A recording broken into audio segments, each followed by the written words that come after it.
ঘুরতে যেতে কার না ভাল লাগে, আমিও যাচ্ছি। এর আগে কি ঘুরতে যাইনি? হ্যাঁ, প্রচুর ঘুরতে গেছি, কিন্তু কোনোদিনও অভিজ্ঞতা শেয়ার করা হয়নি। আজকে ভাবলাম ফার্স্ট টাইম আমরা যাচ্ছি বন্দে ভারতে, তো তাই অভিজ্ঞতাটা শেয়ারই করি। আমরা একদম রেডি গন্তব্যস্থলে যাওয়ার জন্য। এই তো ক্যাবে উঠে পড়েছি। হাওড়া স্টেশন দিয়ে আমরা আমাদের গন্তব্যস্থল যাব।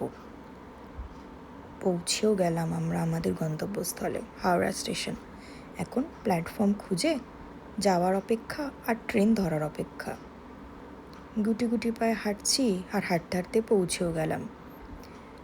এই যে আসছেন আমাদের সারথি, আমরা যেখানে যাব গন্তব্যস্থলে সেখানে নিয়ে যাওয়ার জন্য। আপনি হয়তো দেখে বুঝতেও পারবেন যে কোথায় কোন গন্তব্যস্থলে আমরা যাচ্ছি, তাও ভিডিও শেষে জানতে পেরেই যাবেন। সবই ঠিক ছিল, সিট নিয়ে একটু হ্যাপাজার আমাদের হতে হয়েছে, কিন্তু তাও একসাথে বসতে পেরেছি।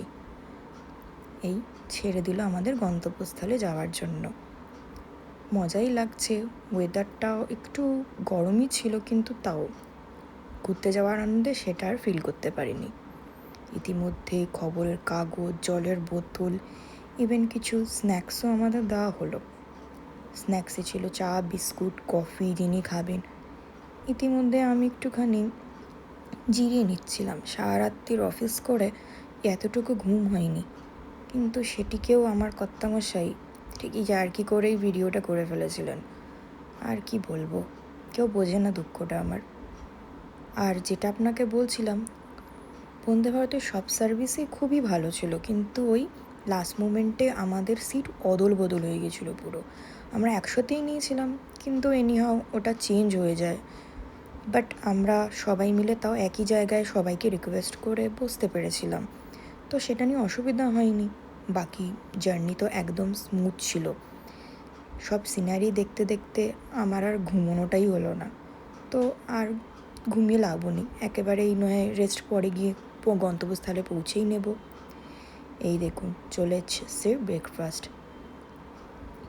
এগুলো ননভেজ ব্রেকফাস্ট ছিল, তো খুবই ভালো ছিল ব্রেকফাস্টটা।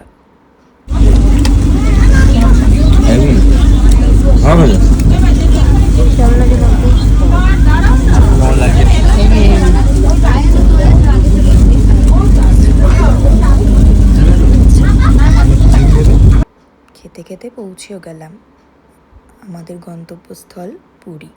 হ্যাঁ, ঠিক ধরেছেন, আমরা পুরীতে এসেছি। এরপরের আরও সুন্দর সুন্দর স্থান দেখাবো আপনাদের।